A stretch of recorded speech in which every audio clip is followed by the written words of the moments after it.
Continuamos aquí en Noticias Globovisión Economía. Nos acompaña María Teresa Hernández. Ella es presidenta de la Cámara Venezolana de Educación Privada.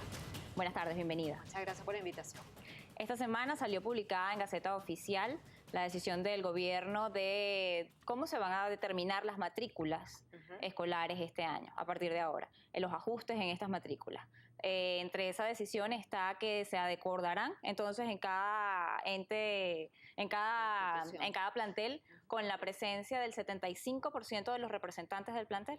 Sí, fíjate, esta resolución que salió publicada el día lunes, 14 de julio, cuando el año escolar termina el 15 de julio y los padres programan sus vacaciones con sus hijos, se ha determinado de hacer unas asambleas extraordinarias donde te piden que en la primera convocatoria se tiene que lograr el 72%.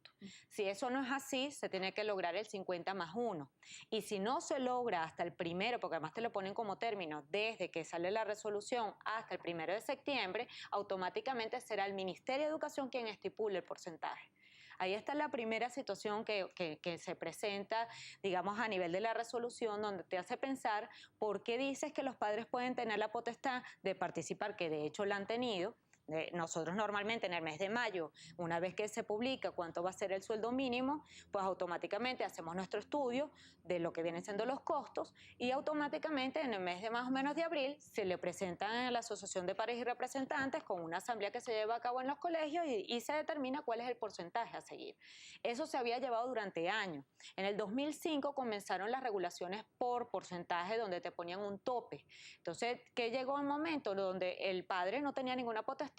Porque aunque tú consideraras que la inversión de tu hijo merecía más de un 10%, porque un año que fue el 0%, tú no podías hacer nada, porque tenías ese tope establecido por el Estado. El hecho que esta decisión salga el día lunes, ¿afecta de alguna manera el proceso para las inscripciones del próximo año escolar? Por supuesto, ya mandaron una comunicación diciendo que estaban suspendidas todas las inscripciones. Fíjate qué grave esta situación. A nivel práctico es extemporáneo. ¿Por qué digo que a nivel práctico en la educación privada es extemporáneo? Porque si tú haces ya el estudio de costos a nivel del mes más o menos de abril, tú hablas con tu personal, ya estableces un contrato de cuál va a ser su sueldo para el próximo año escolar, personal administrativo, obrero, docente, además psicólogo, además estableces qué mejoras hay que hacer en la institución, la contratación de obreros en el caso de ser necesario, materiales de trabajo y todo eso.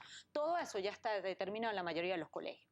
Entonces aquí te establecen en el artículo 18 que esta resolución que salió el día lunes, que ya estamos en periodo de vacaciones y que además te da un término hasta el 1 de septiembre, es decir, sigues en periodo de vacaciones los colegios, te dice que todo lo que hiciste anteriormente queda nulo, queda sin efecto. ¿Cómo queda entonces ese contrato, digamos, esa responsabilidad ya contractual que tú adquiriste con tus empleados? ¿Cómo queda esa contratación que hiciste con esa empresa para unas mejoras que ya los padres y representantes lo aprobaron? Porque en la mayoría de las asambleas que se llevaron a cabo a nivel nacional, los papás estaban de acuerdo. Uno, porque están claros que desde el 2005 hay regulaciones y que el déficit entre el 2005 y hasta hace 2 años fue del 144%. Todavía hay situaciones de colegios que como se regularon constantemente bajo estos porcentajes, pues realmente tienen un déficit bastante marcado y que si este año se regula bajo esta situación donde viene el Ministerio de Educación en una época escolar, te manda a hacer unas asambleas extraordinarias para lograr un 72%, que normalmente en un año escolar cuesta reunir a los padres y representantes, imagínense en una etapa escolar, en una etapa de vacaciones que evidentemente ya tomaron sus decisiones y además me estás quitando a mí el derecho como papá de participar de repente en la reunión que yo quiero participar. Entonces todo este tipo de manejo de una resolución así, de salir de la nada, es lo que trae consecuencias irreparables a nivel del sector educativo si se llegan a implementar bajo estas circunstancias. Pero ya es una ley, ya esto es una norma, resolución que salió en Gaceta, es una resolución que va a requerir de un estudio por parte de los colegios para saber cuál va a ser la situación que se va a presentar, porque otra cosa importante que hay que decirlo, la estructura de costos que tú presentas a los padres y representantes en el mes de abril, tú lo haces presentando todo lo que tú tienes y cómo debería entonces mejorar el colegio. Esto es lo que ganan los docentes, esto es lo que deberíamos proponer, esto es lo que se tiene en infraestructura, es lo que se ve. Tenemos áreas como, por ejemplo, áreas de música, canchas, teatro que requieren estas mejoras. Y eso se tomó una decisión, ¿verdad?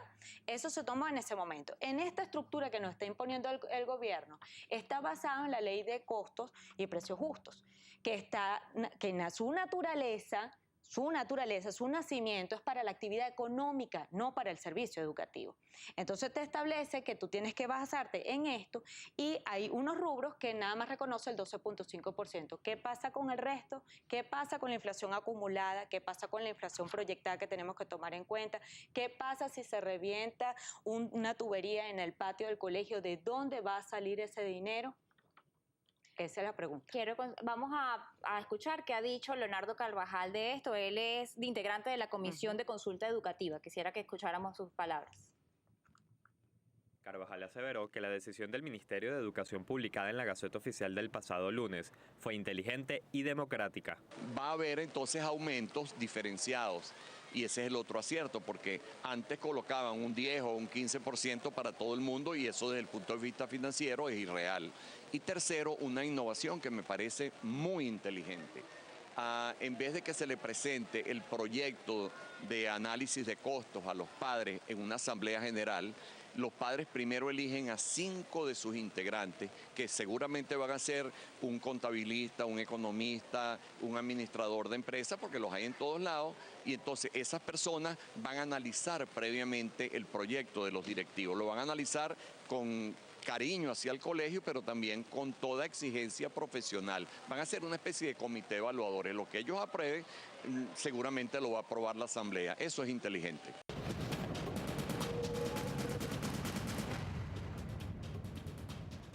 Continuamos con María Teresa Hernández. Ella es presidenta de la Cámara Venezolana de la Educación Privada.